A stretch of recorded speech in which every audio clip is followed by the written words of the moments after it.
Hey guys, new pickups video. This is an interesting one. I find it interesting because apparently this one right here is from Beaverton. What the hell is Beaverton? This is like something out of an American Pie film. It's apparently actually a place in the United States. Kind of crazy.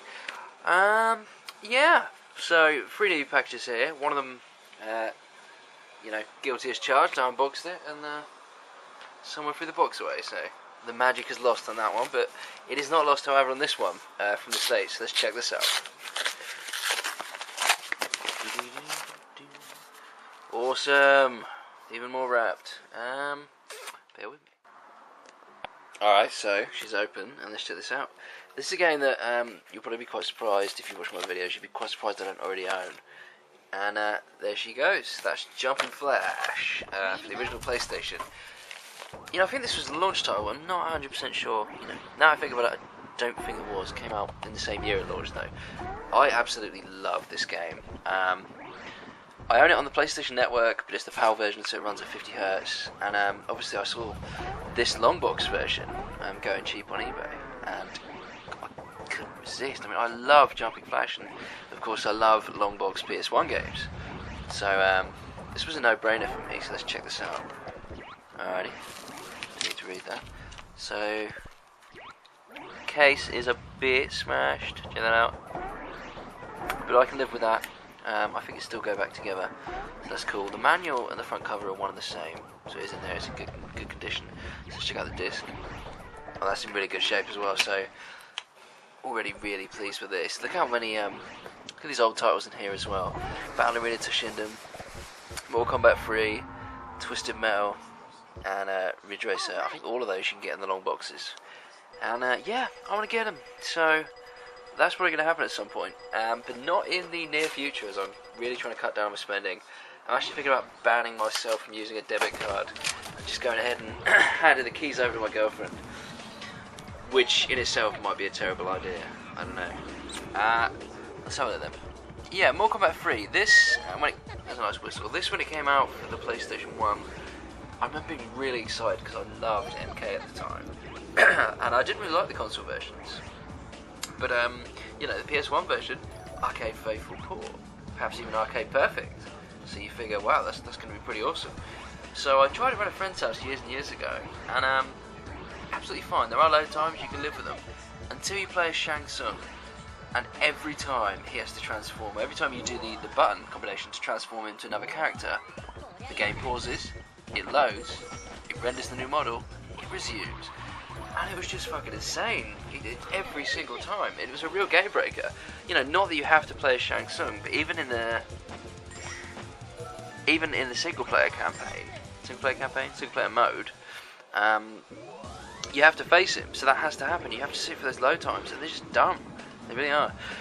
Twisted Metal, one of the greatest games ever conceived, as far as I'm concerned. I just love it. The simplicity, the fact that it's a bit of a glitchy and janky mess. You know, it doesn't matter to me. That's all part of the charm for me. Same with Ridge Racer. I absolutely adore it. Obviously, a much more polished game. But you know, what we're talking about is Jumping Flash, and I might pop up some footage of this. It's really old school. It's a 3D platformer from a first-person perspective. And, you know, if that doesn't turn you off, then give this a look. But I imagine that would turn off most people. But it's just immense. The music's absolutely wonderful. It's kind of the Mario generation of music. You know, you just play it and you feel good. It doesn't have to be cool. It just has to be enjoyable. And it absolutely is. I adore this game. I love the music in it. And one more for the Longbox collection. So that's always a good thing. So let's have a look at our second package here. This is, this might be an interesting one. Mini Ninjas, this is sealed, this costs £7.50. Why did I pick this up? It's made by IO Interactive, who are responsible for the Hitman games. I love the Hitman games. Also, I like Kane and Lynch. And although this game is basically for kids, which you might say that is as well,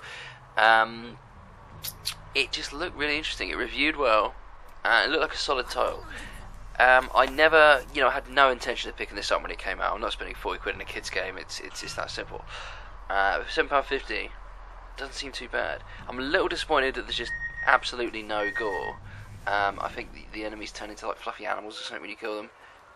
But I'm happy to look past that. if it means you know, a sort of really good gameplay experience. And I like these guys. I like what they put out.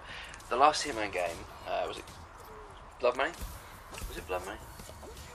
The one for the Xbox 360 was absolutely brilliant. I mean, it's just hands down the best one of the series for me. And it's just the level design in those Hitman games is insane. So I'm hoping at least some of that carries over to this. And like I say, judging by the positive reviews, I imagine it does. So it's effectively like a third-person, I think, action-adventure with some basic RPG elements. And that's really all I know. I played the demo for a little while, seemed pretty good. But mini ninjas, like I say, don't know a lot just yet. Certainly hoping that it's not going to be a stinker. So let's check this one out. This is one that was sort of half unboxed. And this is another one I've been after for absolutely ages. And I've always been hesitant to pick it up because it's been too dear. And again, it would be the PAL version I was looking for. But when I saw the American one here on the cheap on eBay, I figured, what the hell? Let's get in there. Now the cover art looks to be quite faded. Yeah, it is. Look at the colour of Crime Wave's badge there, and then on the back, this is heavily faded. Again, I can live with that. I really want to play this game. I think it's an isometric car combat game slash racing game, and as you can see, it comes with a manual, and the disc looks to be in good condition. I have this weird thing about isometric games. They really fascinate me. I don't know why. It's just something about that perspective. I have covered this, mentioned this before, but I don't know. A lot of games you play from that perspective kind of suck. But why? Why do they have to suck? I mean, fair enough. That perspective makes it more difficult to put in, you know, platform mechanics and what have you, and you don't get to see a lot of what's in front of you on the screen. But at the same time, you know, there are brilliant games in every genre. There are brilliant games with every perspective. So why not the isometric one? And yeah, I'll give it another shot here with this sort of car combat game. It looks to be in the vein of something like, almost like Micro Machines, but with weapons, that kind of thing. But yeah, again, I don't know a lot I can say about this game yet until I've played it. Obviously, there'll be a video playing for you guys now through the wonder of video editing. But I'm certainly looking forward to giving this one a shot, and the others as well. And all in all, it's been a pretty good haul. So as always, thanks for watching. There'll be more shortly. Dan W. 5, 4, 7.